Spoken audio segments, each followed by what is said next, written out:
The Avengers have disassembled, and in their absence, a new team has emerged. The MCU has been running for over a decade, introducing tons of heroes and villains. Most movies focus on characters rather than directly adapting comic storylines, though some, like The Winter Soldier or Thor: Love and Thunder, take inspiration from the comics. With Blade, the Fantastic Four, and the X-Men on the way, there's no shortage of iconic storylines the MCU could adapt. Here are 10 Marvel storylines that need to be movies. 10. Monsters Unleashed.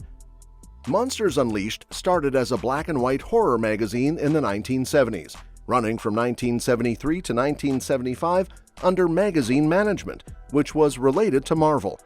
It focused on standalone horror stories, sometimes featuring Marvel monsters like Man-Thing, Wendigo, or the Marvel version of Frankenstein.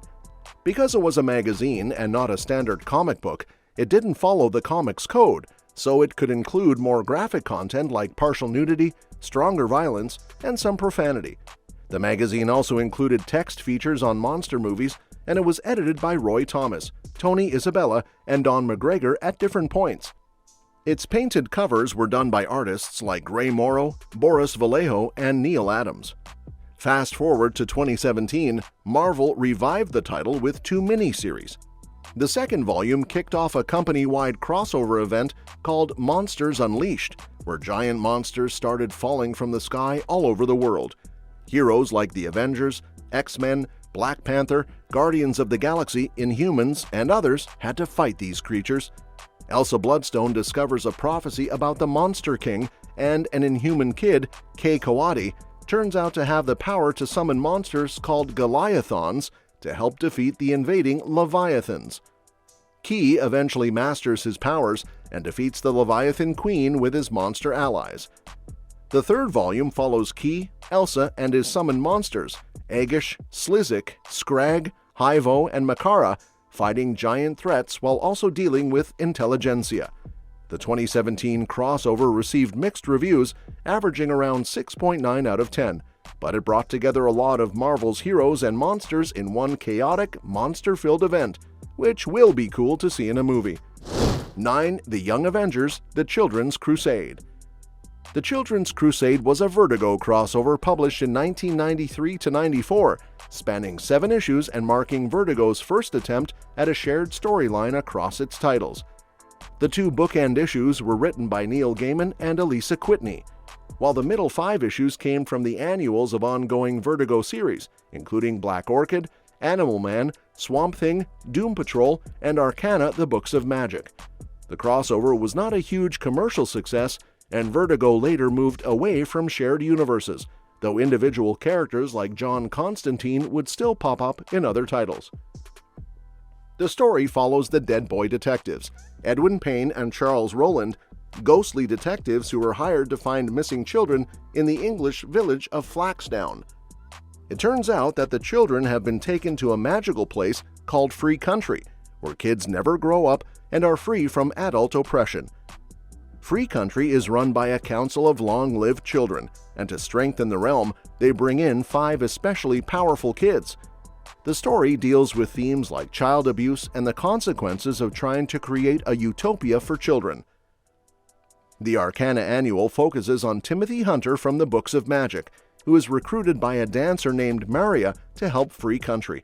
Along the way, he's kidnapped by a falconer named Tamlin, who takes him to Fairy, which is dying. Tamlin gives him a magical stone and leaves him to find his own way back, where he eventually agrees to help Free Country while Maria stays behind to pursue her dream. In 2015, the whole story was collected in Free Country: A Tale of the Children's Crusade, with a new middle chapter by Toby Litt replacing the original annuals. A prose adaptation was also released in 2003 as parts of the Books of Magic novel series. The story combines mystery, fantasy, and dark commentary on childhood, exploring what happens when children escape the adult world but face new challenges of power and responsibility. 8. House of M. House of M is a 2005 Marvel Comics event, an 8-issue limited series written by Brian Michael Bendis and drawn by Olivier Coipel, with tie-ins across multiple titles. It picks up after Avengers Disassembled and Excalibur Volume 3, centering on the Scarlet Witch, her brother Quicksilver, and their father Magneto. The story briefly rewrites reality so that mutants dominate the world, similar to the Age of Apocalypse storyline, before Wanda restores the original timeline. This alternate reality is designated Earth 58163. The story begins with Wanda struggling to control her reality-warping powers. The Avengers, X-Men, and other heroes debate how to handle her, fearing her destructive potential. When they confront her, everyone is pulled into a new reality where mutants are the dominant species and humans are second-class citizens. In this world, familiar characters have dramatically altered lives. Spider-Man is married to Gwen Stacy, Cyclops is married to Emma Frost, Doctor Strange is a psychologist, and Carol Danvers is celebrated as Captain Marvel. Wolverine quickly realizes this reality is false and forms a human resistance with Luke Cage to awaken other heroes. Together, they confront Magneto and the House of M elite in Genosha. Wanda eventually returns, and in a moment of despair she mutters, "No more mutants," instantly depowering most of the mutant population in an event known as decimation. Only a few mutants retain their powers, and many previously powered characters like Magneto, Xavier, and Scarlet Witch are left in uncertain states. 7. Dark Reign. Dark Reign wasn't a single story, but a Marvel Comics branding from 2008 to 2009, where villains basically took over the world, running governments, organizations, and even hero teams. It flipped the usual setup, showing what the Marvel Universe would look like if the bad guys were in charge. Heroes were sidelined, forced to navigate a world where villains were celebrated as public heroes, and young heroes had to figure out how to fight back against authoritarian control. It's a concept the MCU seems to be hinting at. Julia Louis-Dreyfus's Contessa Valentina Allegra de la Fontaine is forming a team of morally gray or villainous figures, including U.S. agents and Yelena Belova, which look like a dark version of the Avengers. Characters like Agatha Harkness, Abomination, and Swordsman seems to serve as twisted reflections of Scarlet Witch, Hulk, and Hawkeye, setting up a potential storyline where heroes have to confront a world run by villains. It's the kind of story that could shake the MCU in a way similar to the comics' Dark Reign era. 6. Avengers vs. X-Men. Avengers vs. X-Men from 2012 is a Marvel crossover event about the return of the Phoenix Force, a cosmic entity of death and rebirth. It centers on Hope Summers, a teenage mutant who is the Phoenix's likely new host. Cyclops and the X-Men want to protect and train her, while the Avengers want to keep her safe and stop potential disaster. The main series ran 12 issues, with multiple tie-ins across ongoing Marvel Comics, digital series, and spin-offs like AVX VS, focused on one-on-one fights, and AVX Consequences, the epilogue. The story kicks off with Cable returning from the future, blaming the Avengers for Hope's possible death. He tries to take them out one by one, but is ultimately stopped. The Phoenix Force arrives, bonding with 5 mutants: Cyclops, Emma Frost, Namor, Colossus, and Magik, creating the Phoenix Five, who try to reshape the world. This causes a massive global conflict, with Avengers and X-Men battling on multiple fronts including Utopia, the Savage Land, Wakanda, and the Moon. Hope Summers trains under Spider-Man and the Scarlet Witch to control her powers. In the climax, Cyclops becomes the Dark Phoenix after absorbing more of the Phoenix Force, killing Professor X. Hope and the Scarlet Witch team up to defeat him, restore the mutant population, and end the war. Cyclops is arrested, and a new Avengers team forms to repair relations with the X-Men. Tie-ins explore side battles and character-focused stories, like Iron Man vs. Magneto, Spider-Man and Wolverine tracking Hope, and Kree involvement with the Phoenix Energy. The event reshaped the Marvel Universe, leading into the Marvel Now initiative. 5. House of X, Powers of X. The X-Men movies ran for 13 films over 20 years, covering big storylines like Days of Future Past, Dark Phoenix, and God Loves Man Kills. To stand out in the MCU, the X-Men don't need to retell the same stories. They can start fresh with something bold, like House of X, Powers of X. Released in 2019 during the Dawn of X reboot, This storyline gives mutants a new status quo. Professor X, Magneto, and others unite to build a mutant nation on Krakoa, creating a home for all mutants and eventually teaming up with former enemies. The story spans multiple timelines and explores new ways for mutants to survive and thrive. Starting the MCU X-Men here could introduce the characters in a fresh, exciting way while clearly setting them apart from the old movies. 4. Age of Apocalypse. The Age of Apocalypse is a 1995 Marvel Comics crossover that turned the X-Men universe upside down. It begins when Legion, the unstable son of Professor X, travels back in time intending to kill Magneto, but accidentally kills Xavier instead. This creates a new timeline where Magneto, inspired by Xavier's dream of mutant-human peace, steps up to lead the X-Men. Meanwhile, Apocalypse seizes the moment to conquer North America, making mutants the ruling class and launching a genocidal campaign against humans. The only one aware of the original timeline is Bishop, a time-traveling mutant trying to set things right. The story unfolds across multiple interlinked miniseries, each focusing on different teams or missions. X-Men Alpha sets the stage, showing how popular characters have changed and introducing Bishop's knowledge of the original timeline.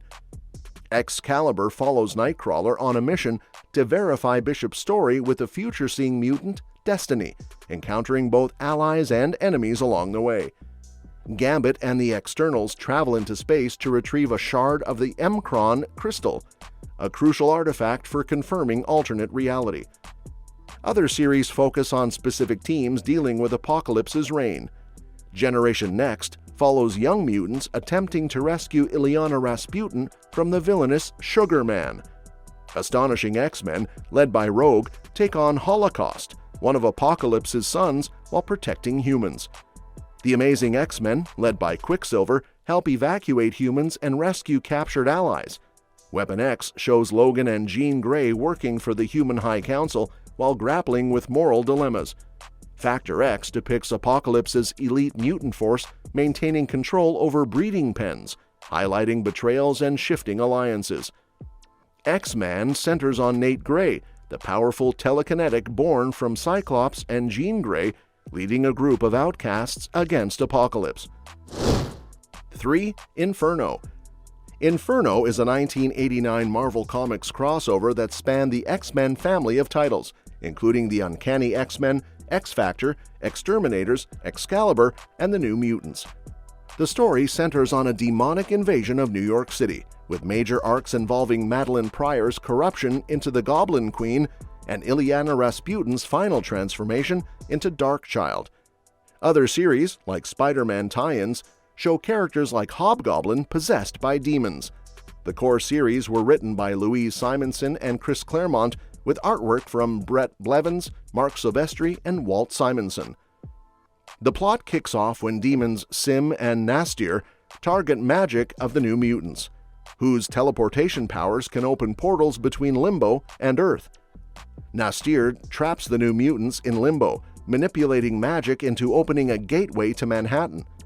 Demons pour into the city, creating chaos that even major heroes like the Avengers, Fantastic Four, Daredevil, Power Pack, and Spider-Man must address. Everyday life strangely continues despite the invasion, with public transportation and shops still operating while residents face demonic attacks. Madeline Pryor is coerced by Nastir into helping solidify the bridge between Limbo and Earth.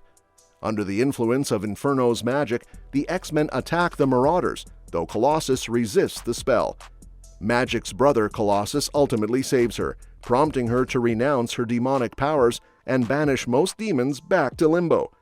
Meanwhile, Nastir and Sim battle for control of Limbo, and the threat of Madeline sacrificing her son Nathan is resolved when the X-Men and X-Factor intervene. Madeline dies, partially transferring her consciousness to Jean Grey, who survives and becomes determined to confront Mr. Sinister. 2. World War Hulk.